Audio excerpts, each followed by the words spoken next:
Olá, então, vou gravar já o terceiro vídeo agora. Então ele diz, não fiquei ofendido, mas tive uma enorme desconexão emocional. Em primeiro lugar, não ter amigos na igreja tornou-se difícil para mim. Encontrar motivação para ir, porque não importa o quanto você seja um crente, ele coloca aí, você tem que admitir que a igreja é terrivelmente chata. A gente se aborrece lá dentro. Além disso, meu chamado foi muito difícil. Era minha responsabilidade ir todas as reuniões de bispado e em alguns anos começavam às 6 da manhã aos domingos e duravam 3 horas, além das 3 horas de aulas e da reunião sacramental. Ou seja, ficava praticamente na metade do dia lá, ou mais da metade, né? Os domingos eram uma questão de 6 horas de reuniões. Também tive que designar as orações da reunião sacramental. E às vezes era tão difícil encontrar alguém disposto a orar, que em alguns domingos levava mais que 1 hora para encontrar alguém. O conselheiro, que agora é presidente da estaca, era totalmente contra as orações na sacramental de mulheres. Mais de uma vez não consegui ninguém e minha esposa e eu tivemos que fazer a oração. Quando meu filho nasceu também foi muito difícil, porque ele era um menino que chorava tanto, tá? Vou dizer aqui por que quando ele nasceu, porque o Manuel ela adotou diretamente de uma mãe que ela ia ter o filho. Então, quando o filho nasceu, ela era uma jovenzinha, uma adolescente. Quando o filho nasceu, ela já deu em adoção. O primeiro dia de vida do bebê já foi o primeiro dia de vida dele junto com o Manuel e a esposa, tá? Então ele disse que foi muito difícil, porque ele era um menino que chorava tanto que as pessoas atiravam dardos, tipo, né? Tiravam indiretas, porque ele era um menino que chorava muito. Então eu passava a maior parte das minhas aulas no corredor ou trocando fraldas. Quando a situação ficou tão tensa e desconfortável que comecei a preferir ficar em casa a ir à igreja. Comecei a refletir sobre todas as dúvidas que tinha até aquele momento. Foi nessa época que aconteceram mais 2 coisas que abalaram minha fé. Presta atenção. Lendo o livro de Mormon com minha esposa, chegamos à primeira Nef 12, onde fala dos lamanitas e supostos ancestrais dos índios americanos. E aconteceu que eu vi que eles degeneraram em incredulidade. Eles se tornaram um povo escuro, repugnante e imundo, cheios de ociosidade e todo tipo de abominações. Bom, isso eu está lendo lá em 1 Nef. Não sei como, pois já tinha lido o livro de Mormon pelo menos 13 vezes, mas aquela escritura me tocou pela primeira vez. Supostamente, Nef, em uma visão, viu que os índios americanos seriam escuros, repugnantes, ociosos e abomináveis. Vi que os índios... Não posso negar que tive que aceitar que talvez o livro fosse a fabricação de uma mente racista. E negar que tive que aceitar que talvez o livro fosse... Bom, estou repetindo. Não posso negar que tive que aceitar que talvez o livro de Mormon fosse a fabricação de uma mente racista e não a palavra de um Deus amoroso. Na mesma época, minha esposa encontrou um vídeo no YouTube explicando por que as pessoas saem da igreja, no qual e como isso pode afetar o testemunho de alguém depois de anos na igreja. Ele o encontra pela primeira vez. Aquele vídeo e o fato de eu ter mais um chamado para consumir meu tempo me motivaram. Aquele vídeo e o fato de eu não ter mais um chamado, porque ele pediu desobrigação por causa do filhinho e tudo mais, me motivaram a aprender mais sobre a história da igreja. Li primeiro a biografia de Joseph Smith, Stone Rolling, seguida de An Insider's View of Mormon Origins, tá? Que são livros que estavam escritos só em português. A Vânia fez muitos vídeos falando de coisas desses livros, tá?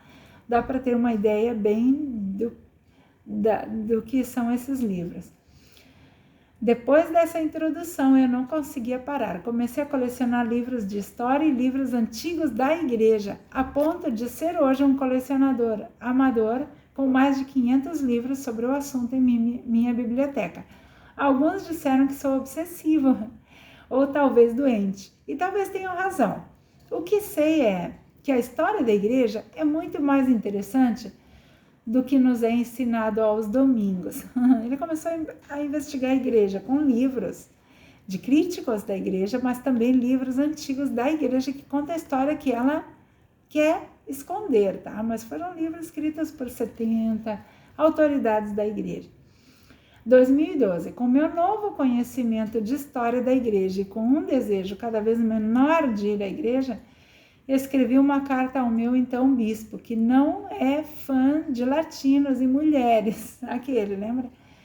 Dizendo que não estava mais interessado na igreja e que não queria receber nenhum chamado ou ser visitado por mestres familiares.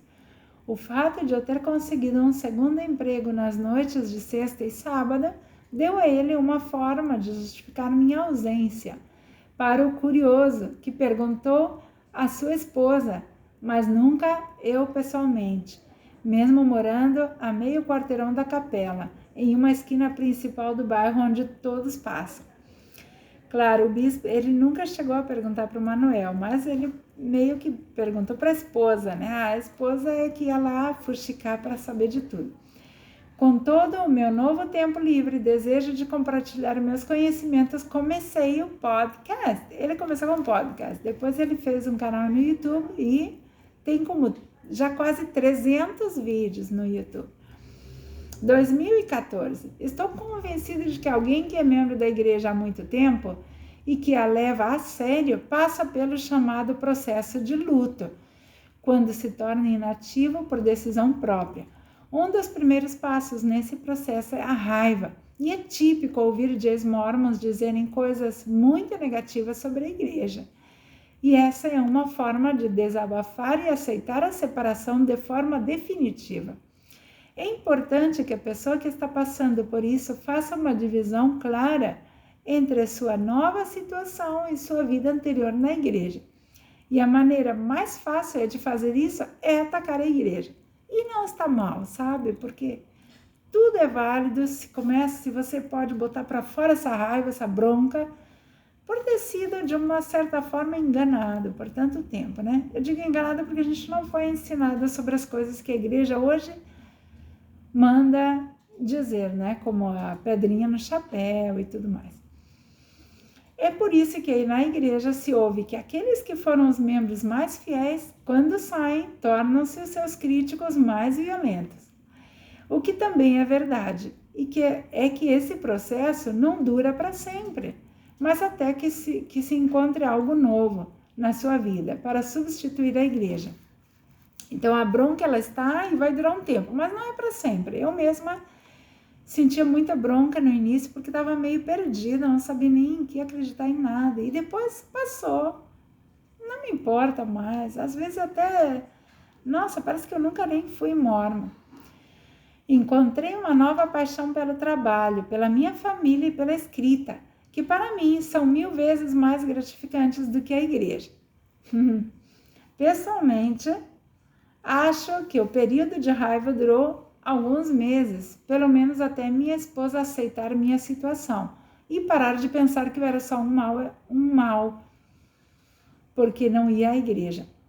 Mas, quando a igreja decidiu excomungar a Kate Kelly e a outros por falarem publicamente a humilhação que eles a submeteram ao ser ignorada, foi irritante. Claro, é uma das que disseram que deixem de acobertar abusadores, né, lá.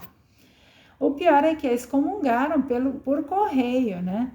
Eles nem lhe deram a chance de se defender. Acho que minha raiva havia passado, mas quando tudo isso aconteceu, não pude deixar de ficar com tanta raiva que quis enviar meus papéis para me demitir da igreja imediatamente. Aí depois ele conta aí que como foi o processo, né, as cartas, que ele mandou uma carta, depois responderam para ele, tudo, irmãozinho, venha. E depois quando disse, não, eu quero sair mesmo. Bom, então tá bom.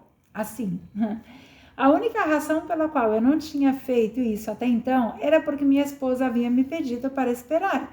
E por respeito a ela, eu preferi esperar. Felizmente, ela não está mais ativa na igreja. Mas ela não acredita. Ela não está mais apenas inativa. Ela só está inativa, mas ela não acredita na igreja. Então, ela não tem problema que eu desista se eu quiser. E é nesse processo que eu estou trabalhando agora. Bom, aqui ele diz 18 de fevereiro de 2015. Hoje eu recebi a carta da igreja me dizendo que meu nome foi removido dos registros. Tenho certeza que eles não foram deletados. E quem sabe se eles não vão continuar me contando quando derem a estatística durante a conferência. Mas é isso, sou oficialmente um ex-mórmon. Eu também desconfio que eles usam meu nome lá, meu número de membro para justificar a quantidade de membros, né? Eu não acredito que eles eliminam a gente completamente. Eu sei que é muito triste para um membro fiel ver alguém deixar a igreja por vontade própria. A verdade é que desde que deixei de acreditar, não tive muito interesse em continuar fazendo parte da instituição. E se não apaguei meu nome dos registros antes, foi por respeito à minha esposa, que continuou a frequentar a igreja por 1 ano depois de eu ter me afastado mental, emocional e fisicamente dela. Depois ela resignou também, a esposa dele saiu da igreja e resignou. Receber esta carta não foi algo que me deixou particularmente feliz, mas também não me deixou triste. É apenas mais um passo na minha vida. E é que se há tantas coisas no mormonismo que me parecem tão ruins e das quais discordo, seria hipocrisia continuar me considerando uma delas. Eu também pensava assim, eu não concordo, ou seja, eu não poderia atuar como outros membros que dizem, ex-membros, né, que dizem, eu só saí, deixei, para que resignar? Não consigo, eu acho que se eu não estou de acordo com eles, eu tenho que sair daquele grupo. Se meu nome está lá é porque eu ainda estou de acordo. E tem havido muitos problemas que me incomodam há anos. O tratamento das mulheres como cidadãs de segunda classe, e se me dizem que isso não é verdade, eu os desafio a me dar o nome da Mãe Celestial, ou a me dizer o único papel que ela desempenhou na criação do mundo e no plano de salvação. Claro, tem a Mãe Celestial, mas nunca fez nada, nunca disseram que ela fez alguma coisa importante. Ou algum chamado que uma mulher tem, que não depende diretamente do sacerdócio. Discordo profundamente da posição da igreja em relação aos irmãos homossexuais.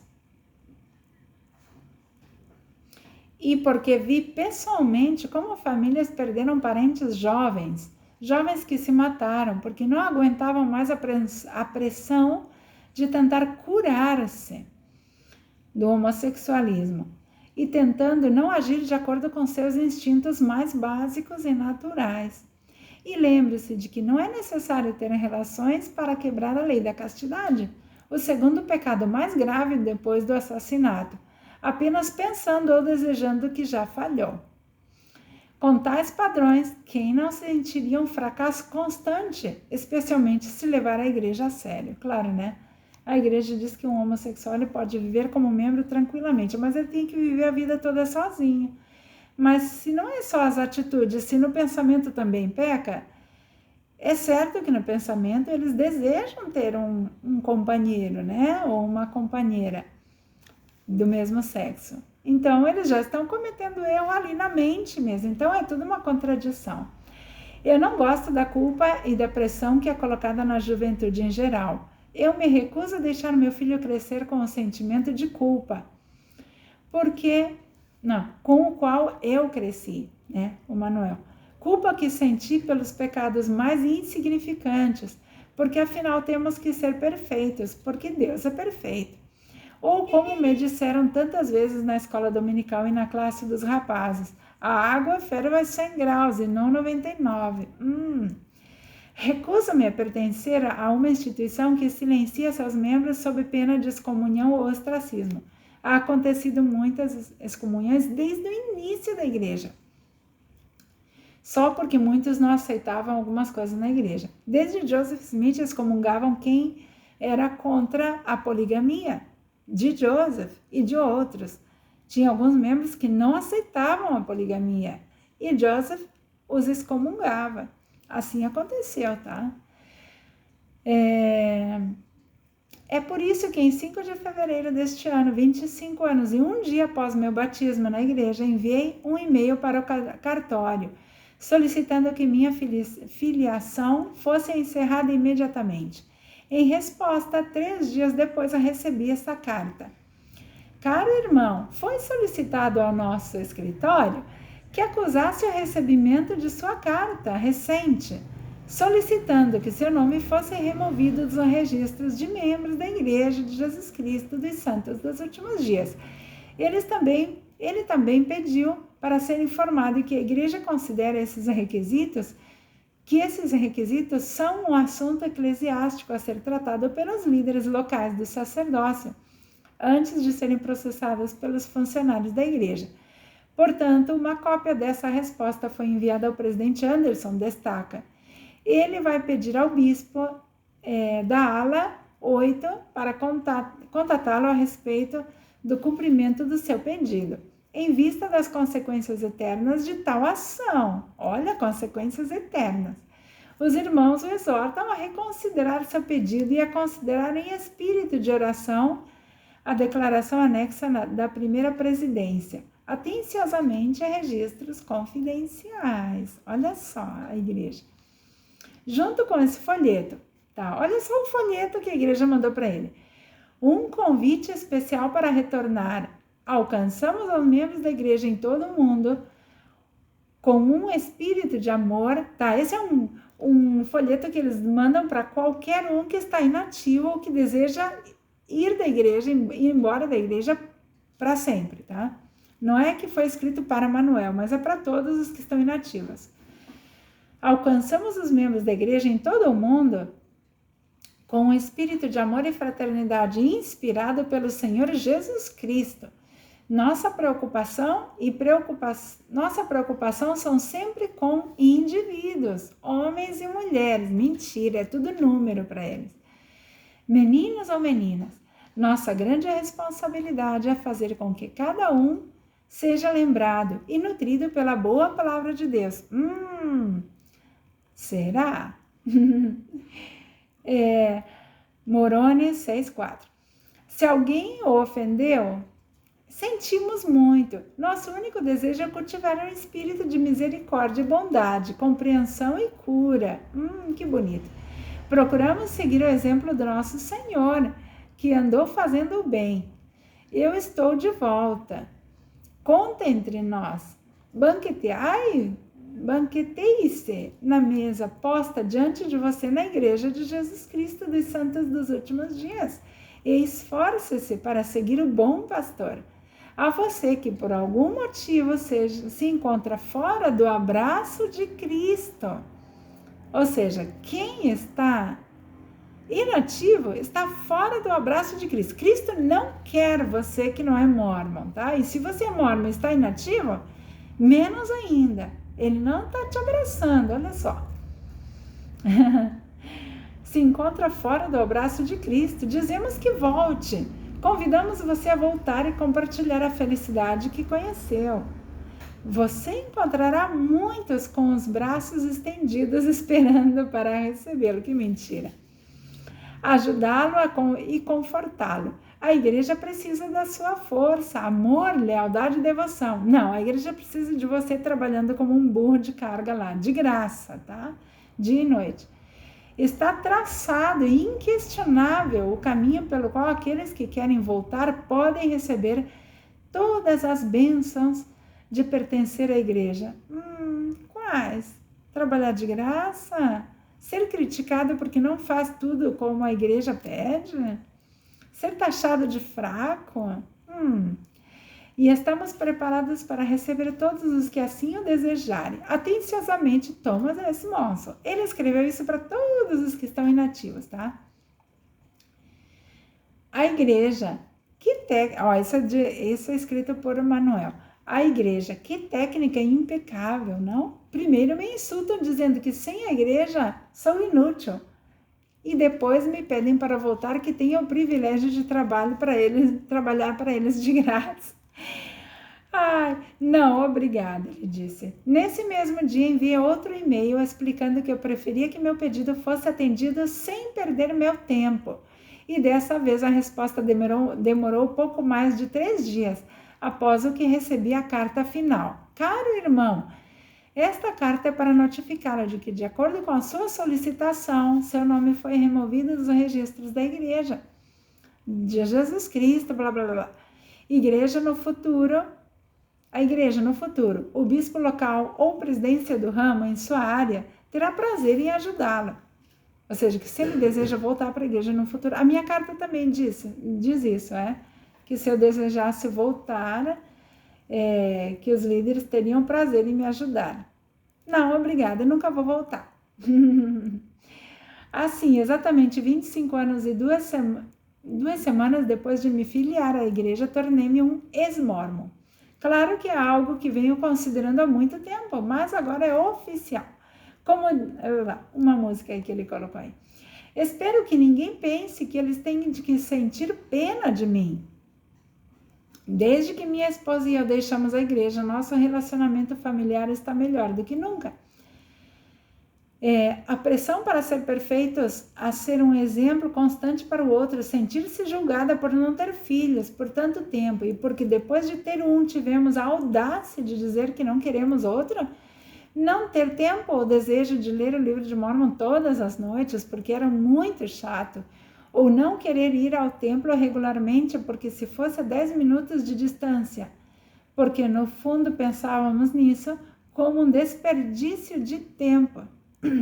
Tempo, claro, que não usávamos dizer essas coisas em voz alta, mas ambos pensávamos a mesma coisa. E mesmo assim nos julgávamos. Eles mesmos se julgavam por não serem suficientemente dedicados ao que a igreja esperava de nós. Esse tipo de coisa causa um atrito terrível para um casal. Claro, porque um fica cobrando do outro que o outro seja mais obediente, mais perfeito, e mais isso e mais aquilo, porque a igreja fala disso, um tem que apoiar o outro. Esse apoiar é ficar no pé da pessoa, para que a pessoa leia, ore, estude as escrituras, trabalhe no cargo que ela tem. É assim porque é assim mesmo. É estressante ter que fazer tanto trabalho na escola, na escola porque ele é professor, tá? O Manuel é professor. Além disso, ter que trabalhar 2 ou mais horas de graça para a igreja, porque um dos conselheiros da ala, com quem trabalhei durante anos, me disse: você simplesmente não gosta de dizer não a um chamado que obviamente foi inspirado por Deus. Talvez essa seja uma das razões pelas quais o divórcio é algo tão comum na igreja mórmon, tá? É verdade, porque é uma cobrança constante de um e outro, né? E não ter que conciliar ideias e conceitos contraditórios que estão em clara contradição com a história e a ciência, não ter que justificar velhos homofóbicos falando com a autoridade suprema de Deus, quando o resto do mundo estava furioso com os seus comentários, como muito tem acontecido na igreja, né? Comentários muito maldosos em relação aos homossexuais, aos negros, a um monte de comunidades. O mundo inteiro está odiando esses comentários e ainda os membros tinham que apoiar, dizer que eram chamados por Deus, esses líderes, né? Não ter que tentar entender por que os líderes religiosos tentariam aprovar uma legislação no país para proibir um grupo inteiro de pessoas de ter o direito de viver como quiserem, sem prejudicar ninguém.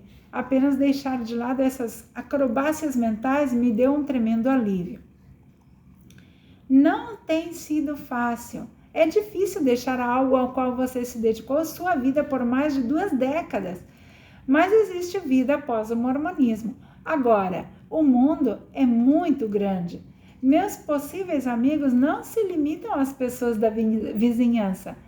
Meus ideais não precisam estar de acordo com as doutrinas estabelecidas há 200 anos, em uma cultura que não tem nada a ver com a minha. Eu posso julgar o valor da pessoa não pela religião a que pertence, mas pelo tipo de pessoa que são. Então, não se sinta mal por mim. Estou feliz, porque não vivo mais com medo e ansiedade de ser uma pessoa imperfeita. Fique feliz por mim, porque decidi viver uma vida de integridade, porque tive a coragem de ser eu mesma, apesar do que os outros dizem. E acredite em mim, vivendo e trabalhando em Utah, há muitos demais que vão falar. E porque, como diz o famoso hino, decidi fazer a coisa certa, por mais difícil que seja para mim. Claro, aquele hino, né? Fazer por mais que te custe, alguma coisa assim. Fim, ele diz. Essa é a história. Depois eu vou colocar um link do vídeo onde ele conta de 2015 até janeiro de 2022. Também vai contar quando ele se batizou na igreja.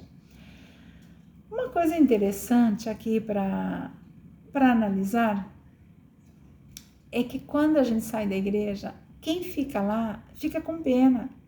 E às vezes nem é por maldade, mas eles ficam pensando, nossa, tadinho, foi embora da igreja e agora o que vai ser? Não vai ter o Espírito Santo, não vai ter o Evangelho verdadeiro, perdeu as bênçãos do templo. E a vida dessa pessoa, né, Deus não, né, ela jogou fora o testemunho que ela tinha.